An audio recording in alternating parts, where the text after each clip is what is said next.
Hello all, welcome to the next video in Linux command line tutorial series. In this video, we are not going to learn any commands.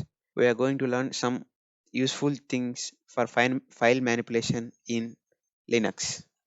Before we begin using our file manipulation commands like viewing files, copying them, moving them using commands, we need to talk about a shell feature that makes these commands very powerful.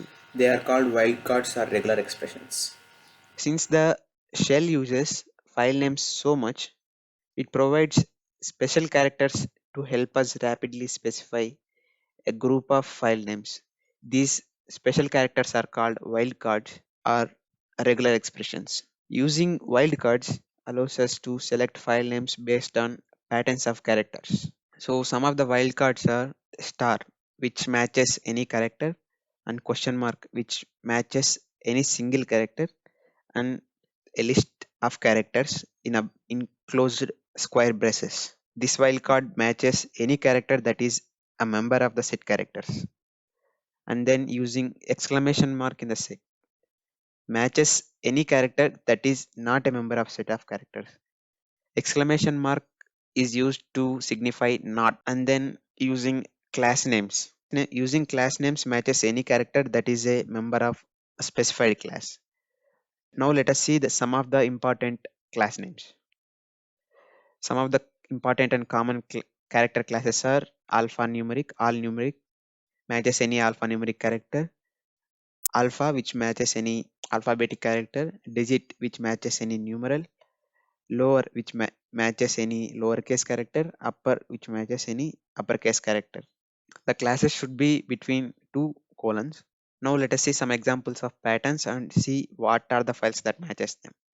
If you give only star, it matches every file in that directory, all files in that directory. If you give T and then star, all files that are beginning with T in the directory. T star dot odp, all files beginning with T followed by any number of characters and end with dot odp.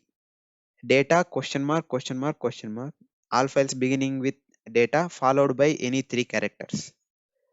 And then a set contains xyz and star, all files beginning with characters x or y or z and followed by any number of characters. Now let us see something more complex. Pass and then a class with a digit and then another digit dot star.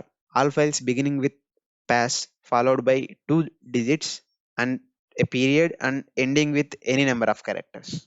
Starting with an uppercase character and then followed by any number of characters.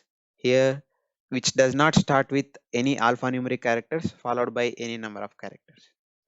Here, which starts with any number of characters but ends with either lowercase or 1 or 2 or 3. We know that in Linux there are also character ranges like A to Z, capital A to capital Z, and number ranges like 0 to 9, 9 to 0. Then what about the character using character and digit ranges like these?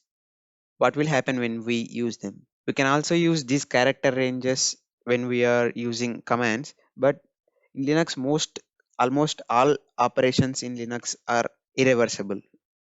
Like there is no delete and undelete. So it is better to avoid using character ranges. And we can use number ranges, but it is better to avoid character ranges because most of the time they misfunction. So that's it for this video. Thanks for watching. Please share, like and subscribe.